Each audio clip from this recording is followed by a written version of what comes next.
Okay, so I think that everything is set to go and ready and streaming. So, hello and welcome to the second workshop of the quarter.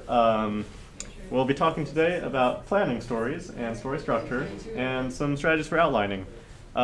This is also being streamed on Twitch and will be recorded later for longevity.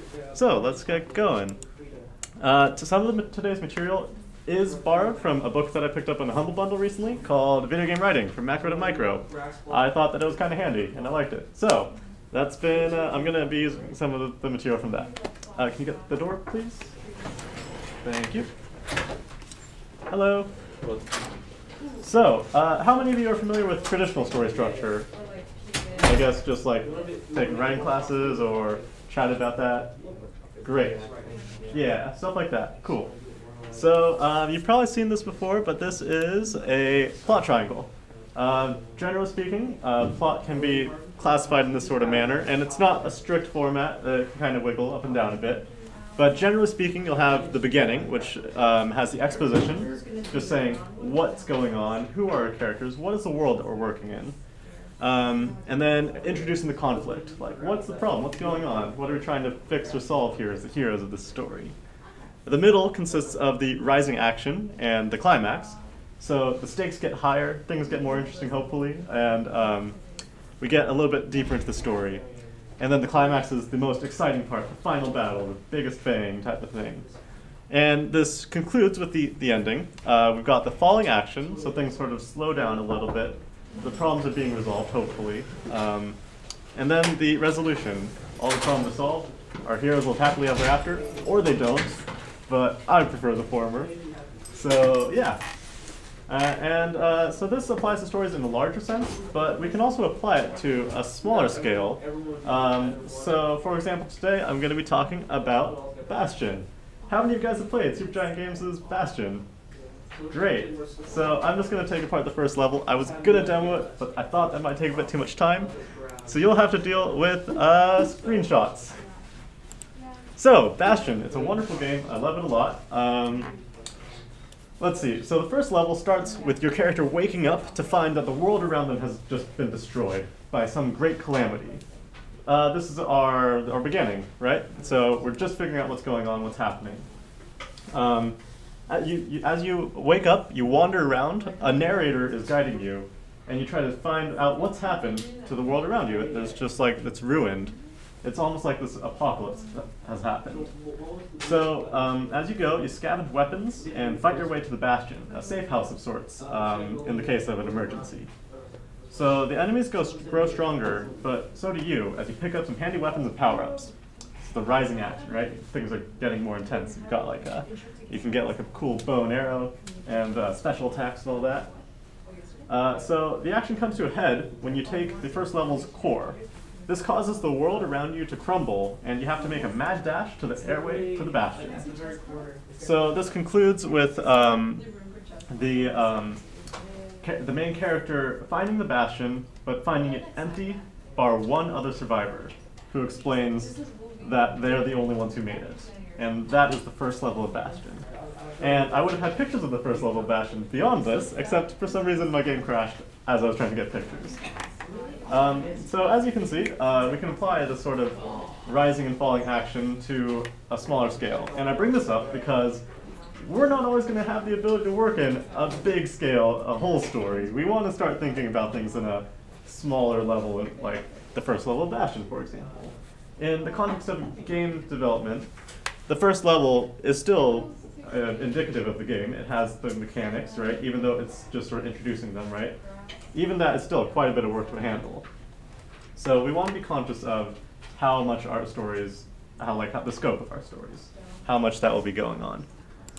So one thing I want to talk about is branching structure. So most stories are linear. You can't really control where they go. But video games are a cool medium because that's not always the case. You can mix things around a bit. So, but first off, branching storylines are hell on scope. So, if you have a story, well, I'll be explaining this shortly. So, yes, so this is a screen cap of Detroit Become Human, which is a narrative-heavy game, and it's really cool. But also, it kind of sells itself on branching storylines, which is awesome. They have the ability to do that type of scope, right? We don't. So some narrative games can branch and branch a bit more, right?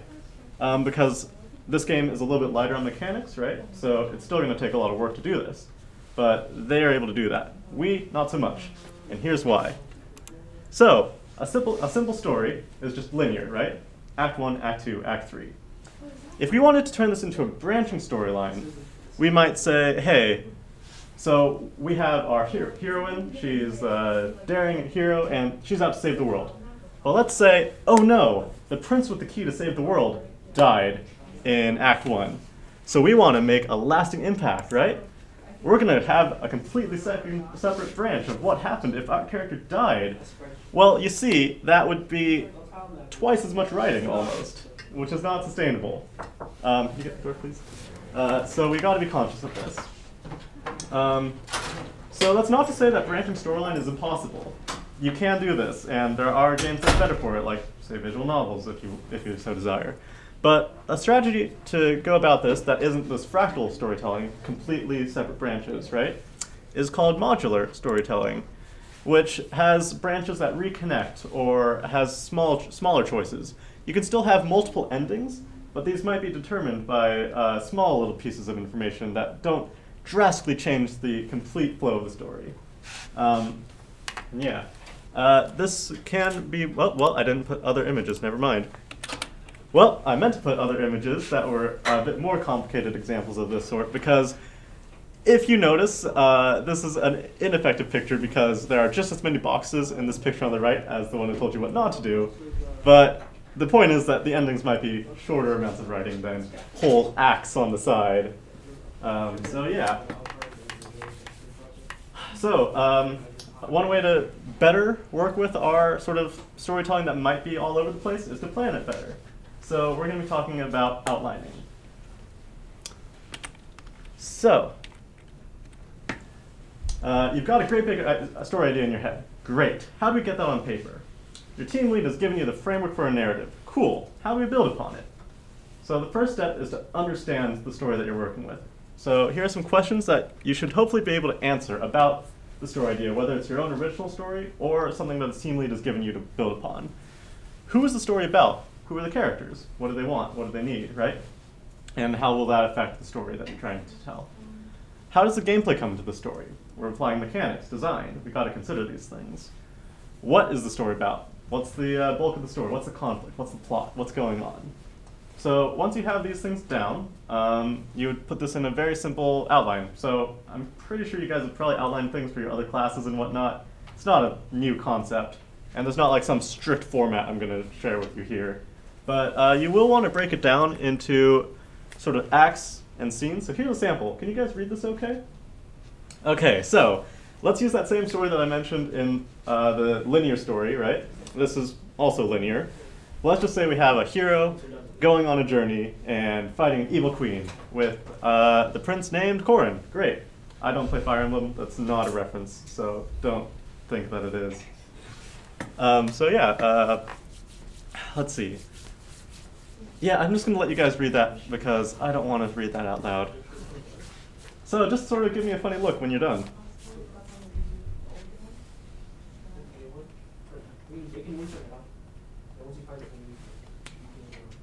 You're giving me a funny look. Are you done? Okay. So really quick, you will notice that these things are separated into acts and then scenes, and then within scenes you would have beats. Beats would be moments or pauses. So if I were to take a pause here, that would be a beat. And that was my voice going. Cool. Okay, so how are we feeling about this? We finished? Am I judging or going too fast? Okay, so if you guys have all read it, here's what I want to say about it. So, actually, I think yep, this is out of scope. So that was really cheesy, really simple, and very out of scope. That was 2 acts and 5 scenes. We might not always be able to do that. So, we'll have the rough outline. We got that planned, right? So we have a whole story there. That's great. We can build upon that. But in the context of game dev, that's going to be a little hard because there are a few things we didn't consider. So we didn't really consider the scope or how it would translate to gameplay or what that would do for our teammates. So, open-ended question for you guys to answer. What would the other team members on your game dev team need to do for this story if it were a game? Art. Art? Sound. Yes, art and sound. What do you mean by that? You have to draw art and make sounds. Right. How many characters were there? Like 3. There were approximately 3. That's, how much art is that? 3 art. 3 metric arts, yes. Yeah. How many environments were there, approximately? It's hard to keep track of it all. What? Plenty. You're right. There was like nebulous place where there's a sword. There's a castle. There's another nebulous place that I didn't really describe, but that was the end of the world place. Great. Those are also things your artist will have to do. I'm sorry, artists. So we got to be mindful of that. From a design standpoint, though, what are some mechanics that would go with the story? We didn't even look at that. It's implied that we've got a battle going on. Is this a top-down type of game? Is it a platformer? Is it like a visual novel? We don't know, but that's something that we would want to be mindful of and be thinking of. So let's see. Any other sort of things you want to throw in about what we should consider before we go out and give our teammates this awesome story that we've made about the end of the world? Okay, just checking. Do you guys have any questions about any of this material? Okay, because something that my professor said the other day that I agree with is silence either means no one gets it or everyone gets it. And that's not great. Unless everyone gets it. Yeah, everyone got it. Great, that's what I want to hear. You're doing amazing. Thank you, I appreciate that. Solid 8 out of 10. Cool. So, once you've got your outline down, you'll want to make a treatment, which is like the outline, but it goes into more detail. So instead of just summarizing what's happened, I might go into further detail, like describing like very concrete details about the things going on in my very cool story about Sam the Chivalrous. This can also include things like additional notes, character documents, and whatnot. So we'll be going over character documents next week. That's a formatting thing, and it's really handy. So what's important about this is that this is like the paper prototype of writing. So do you guys know what a paper prototype is, first off? Okay, cool. For those of you who don't know, a paper prototype is basically the planning phase for like a game design. If we're talking in the context of game dev, say we have a platformer, we'd just like have a piece of paper. Hey, this is your main character. Platforms made out of paper. Okay, they're jumping on these platforms. Is this a good level design? Is this fun? And that's when we can say, no, this is boring and we need to change it. Similarly, if we give our team an outline or a treatment, this is their time to say, hey, you've given me 3 characters and plenty of levels to make. This is too much. Hey, this isn't good enough. We need to scope up, which might not happen probably. So this is the planning phase. This is where you want to make your mistakes. You want to fail faster, as our motto goes. So yeah. Any questions about treatments? Fancier outlines? Cool, okay. So today we have an activity. And as you might guess by the context of this workshop, the activity today is to make an outline. So, I want you guys to pull out a paper or a computer or whatever you use to write. You could think it through, I guess, but it's more fun if you write it out, probably. So we're going to be writing an outline for a single level of a platformer game. So I had like acts and scenes. Don't do that. Just one scene. And beats. You can have beats. Think of the beats as player actions or interactions or encounters within this level. Okay? And the theme of the story is friendship, so that we don't have any depressing, solemn, happy birthday type of things like last week's workshop. You can add any mechanics you want, but just some samples to help you along. We could have a button that opens a door, a spike trap. Yeah, make a theme about friendship with a spike trap. An NPC and enemy. So feel free to add whatever gimmicks you want to the game. Theme is friendship. You're working within a single level, so not a whole story if you can help it. I guess think like if you guys have played Little Big Planet, just like an environment in Little Big Planet. Yeah. So no scene changes, none of that. we'll give this like, let's say 10 minutes, and then we will come back and share our outlines. So yeah, get at it. And if you have any questions, let me know. I'll probably be orbiting this table and checking in. Go, writers.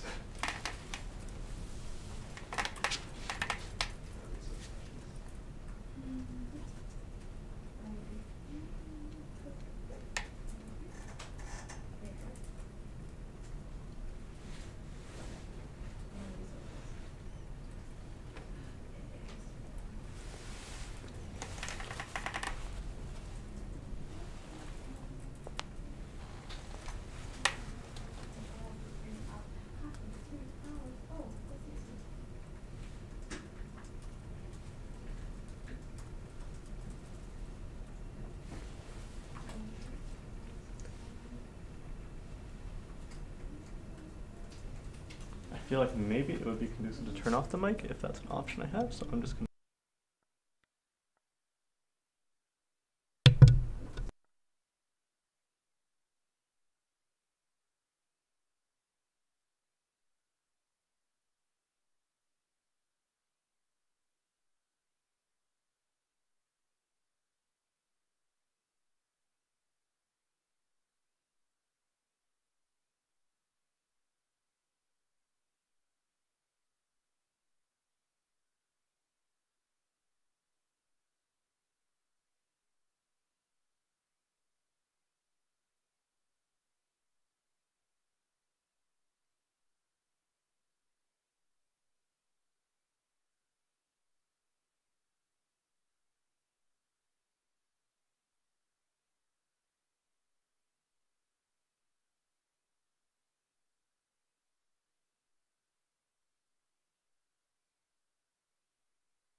All right, so I'm gonna give you guys like maybe like 5 more minutes to finish up what you're working on, and then we'll come back together and chat about our ideas. Sound good? Great. Unless you don't want 5 minutes, in which case we can start now. But I'll give you a little bit more time.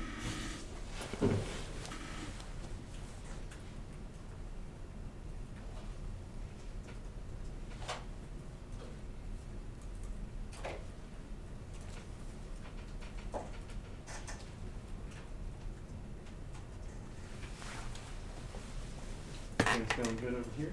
Yeah. I'll take a quick minute. Cool.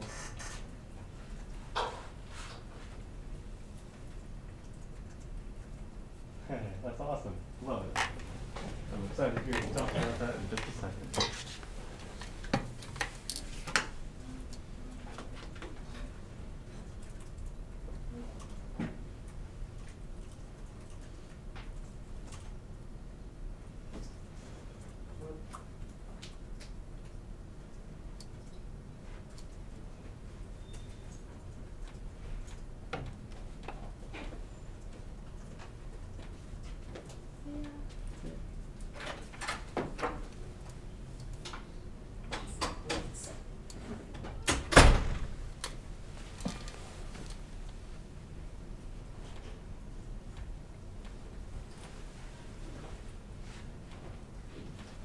Alright, so if you guys are still working, I just finished up the thought that you're trying to think out and put that down, and we'll be getting around to sharing some of our ideas if you want.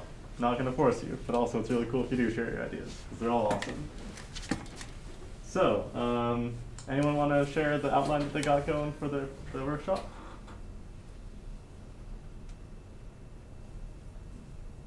Okay, cool. So, well, if you don't want to share, that's all right. Don't want to put you on the spot. Let's see. How should I go about this? I should have come up with one of my own while this was happening, huh? That would have been cool. Okay, well, let's see. So we got a platformer, and let's look at the spike trap, I guess. So let's say the theme is friendship. You got a spike trap that you want to avoid. Yes? I guess I can share. Okay, cool. So we have a workshop member who will share their activity. What do you got, Lori? So the environment's it's a dark city, I suppose, like an alleyway. Cool, You can cool. see the brick walls, brick loadings.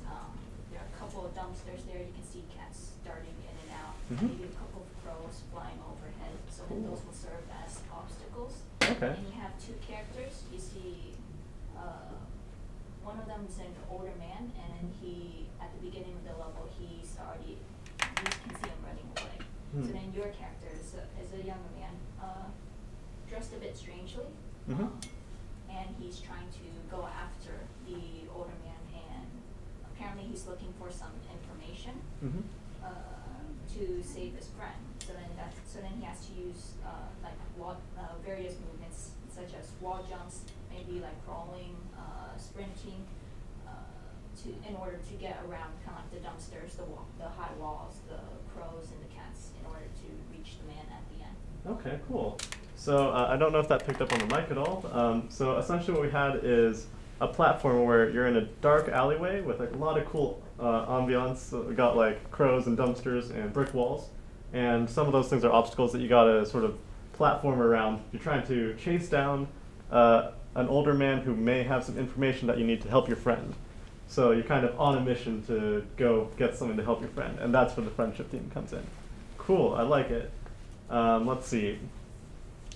Yeah, cool, I like it a lot. That's awesome. All right, anyone else want to share, or do you want to just keep talking about that one? I can share. All right. So your friend wants to borrow a cup of sugar, Uh-huh. but he lives in a really bad neighborhood. So you have to go and dodge all the criminals or beat them up by jumping on them. And you have to jump over like fences and stuff. And yeah, there are like some shootings going on, so you gotta Oh, gosh. It's really bad. Alright, the theme was friendship. Yeah, you guys are. It's all for the friendship. You guys are taking the theme seriously, but you are going hard trying to get it a And little at bit. the end, gives them a shiver. Nice, I love it. Anyone else have any input on this idea? On that idea specifically? Yeah, let's chat. It's great. Yeah, it is. I think it's hilarious. What do you like about it? I just like the whole entire thing of like how extra it is, where it's just like is. literally going through all that trouble just to give your friend some sugar. But it's worth it because it's your friend. Yeah. That's awesome. Yeah, I agree. That is cool. Let's see. Yeah, having that sort of like overhanging goal is really fun, and the fact that it is such a small thing is great. That's really funny. Yeah. Anyone else have any input or want to share their story outlines for a level? I guess I could share mine. Great, I want to hear it. Okay, so it's pretty much the generic. Your friends have been kidnapped and put in easily escapable cages. Only easily escapable from the outside, I guess. Not really escapable. It's pretty much like Sonic all over again. Or it's just, okay. And yeah, there are 5 of them. And yeah, you have to like go and you gotta, I did a time limit, but I kind of changed my mind about that. But yeah, okay. There are 5 of them. You gotta get all of them and stuff. And yeah, I'm not gonna do the live system either. And the stage is pretty much like Metroidvania style, so it's like one huge stage with like pathways and stuff. Okay. And then yeah, so hidden pathways and stuff. And then you get some power-ups that you get by just hidden rooms or from saving your friends. Okay. And it's pretty much it. So it's like there's a double jump ability. So it's like you need that double jump later on to reach another part of it. Okay. A ledge that you couldn't get before, or yeah, high jump, double jump, and like magic power-up attacks. Okay. Your attacks are mainly like magic fireballs. Let's I want to see you go into a little bit more detail. Give us like what's up? A beat where you're saving a friend. What does that look like for the player? What's happening on screen? How is that affecting us from a story perspective? You fight a boss. You fight a boss. And so there are 5 bosses for 5 friends, right? And a final boss. And a final boss. Okay. So I told you to scope up because you had finished your idea. You did. You are scoping up. Is that too much? It might be, but that's okay because we can gauge where we are in scope at every point of the process. If this were planning phase, I'd be a little bit scared because I'm a scared person, but I'm sure that there would be people who are like, maybe that's manageable, and I'm a god at programming, so I'm going to try. So we'll see. It's a team-by-team basis on if that would be out of scope. Yeah. I'm inclined to say it is, but that's just me being like really worried about that type of thing. But at the same time, I like it. So I would say bosses are hard and scary for scope, but it would be interesting from a story perspective.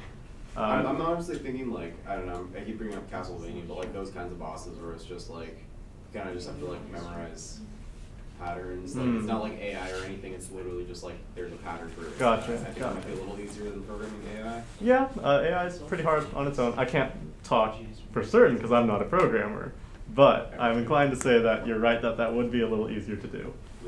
Cool. Okay. Anyone else have any input on this idea of saving your friends from danger and fighting bosses to rescue them? Cool. Yeah. What? Yeah, it's good to think about these things. And something that I wanted to look at, or in general, was what are the other roles doing in these story plans, right? So for this idea that we just presented, what are some of the things that our team members would have to do? And don't just say art and audio because that is given specific.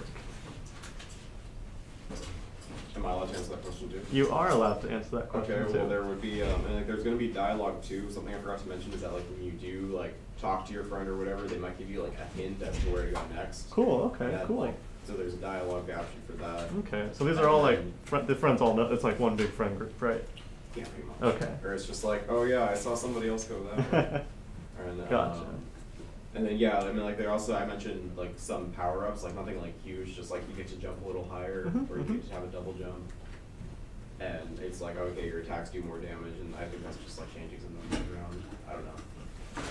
Well, that type of thing, you'll get an idea of it when you're working with a team. It's not just us, and it's a little bit weird to be talking about everything in the room of just us, but it's not just us usually. No, but I mean, like, those are just some mechanics that I had in mind when Right. doing that. It's like, it's nothing too huge, it's not like anything. See what I know? Yeah, no, it's fine. Yeah, it's good. I'm glad that you're thinking about it. It's really good. All right. Does anyone else have any input on this idea or want to share their own idea?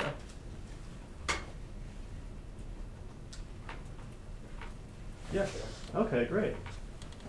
Alright. So, I had my main character Uh-huh. be a robot. We have a robot main character. Cool. Whose name is Arrow. Like Arrow, like Arrow. One more time? Is this a pun that I... No, it's just a random name. Ah, dang, okay. It sounds scientific, I guess. Cool. Arrow. So, think of him as like a cutesy robot like Wall-E or Chibi Robo. Mm-hmm. So Arrow has a curious personality, so he decides to explore a factory. And so you go into gameplay, which Mhm. is platforming. Mhm. So there's a high wall that you can't jump across or get across somehow. And so you have the game transition to a cutscene, Mhm. where suddenly the factory comes alive. Turns out there's an AI controlling the factory. Hmm. And so you go back to gameplay, and now the player can control both Arrow and the factory itself, so like parts of the level. You can control both. I see. Solve platforming challenges. Huh. So that is the theme of friendship. And So it's then- sorry, it's a friendship between the AI at large and your robot Arrow. Right. Cool. Okay. And then you go from there it's gameplay. So Awesome. different types of platforming, different types of collaboration between Arrow and the level itself. So this is a little bit outside the realm of writing, but can you give me an example of a setup you would have to design a level interaction that would show the friendship between Arrow and the AI at large? Well, say there are conveyor belts running. Okay. And you have to start and stop them at certain points so Hmm. that Arrow doesn't fall off. Okay. Cool. And then if you wanted more dialogue, you can have them converse through text, Hmm. independent of the gameplay, kind of like a narrative fashion, I guess. Hmm. So for that, you need like UI for dialogue, Mhm. for art and animation, just for the robot itself, Mhm. the level, for sound, just background music, sound effects. And what would you ask your sound people to do for the music? What would you want it to be like, I guess? What mood are you going for? Ambience at the beginning. Okay. There's nothing around yet. Maybe switch to like a happier theme later after the Okay. script encounter. Happier theme. Nice. And then programming, just platforming. All right. That's cool. That's it. Anyone have any input on this idea that we've got going here? For me, I immediately just get Portal vibes for some reason, just AI large facility type of thing, I think. So I was like, oh no, is the AI evil? And then you were like, but they're friends. It's like, great, I am for this. So that was fun. I enjoyed that a lot. And I think that does have good ways to go on about this theme of friendship through the mechanics, and that's really cool, I think. So yeah. Anyone else want to share? If not, we can sort of close things up, get ready to go here. What are you guys feeling like? Okay, so I'm going to say, I think that's it for this workshop. Thank you so much for coming. I have a slide that says that. Hey, I don't need to say that again. Thanks for coming. Hey, we did it again. But, so I hope that you enjoyed this workshop. Hope that the activity was a little bit fun. Next week we'll be talking about sort of document formats for character documents and world documents. These are just good little things to have for your projects. If you guys, are any of you guys doing the Proto Game Jam this weekend? Okay, great. It's going to be really cool. Would recommend. It is hard to make a story in that short time frame. So consider what we've been talking about here, and don't go overboard if you can help it. And this does apply for your core longs as well. Don't go crazy, but also do the best you can and try to get out there and do what you want to do. So yeah, thank you so much for coming, and I hope that you have a great day. And how do I stop this stream? And thank you for joining us online if you were watching on Twitch or the recording. Okay, bye.